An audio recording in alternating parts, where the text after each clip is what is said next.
आज हमने अमेज़न से क्या मंगवाया है? क्या आप इसे देखना चाहोगे? चलो हम इसे कट करते हैं।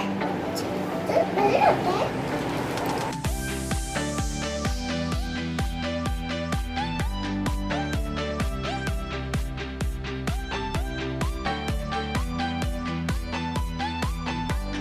ये देखो हमें अमेज़न से क्या मिला है?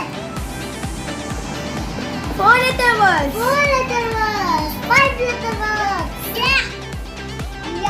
ये मत पारी हुई है। ये बुक है। ये देखो अंदर से आप देख भी सकती है। आप देखना चाहेंगे? ये देखो 4 letter words कितने अच्छे हैं। देखो हम लोग इससे सब सीख सकते हैं। ये क्या जीप? देखो टाइगर। देखो ये मैंगो है।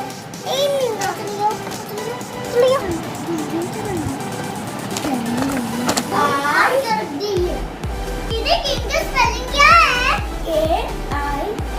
KING king. चलिए इसे ज्वाइन करते हैं। ये है ना? सुनो दीदी, इसके बाद ये आता है ना, इसके बाद क्या आता है जी। अच्छा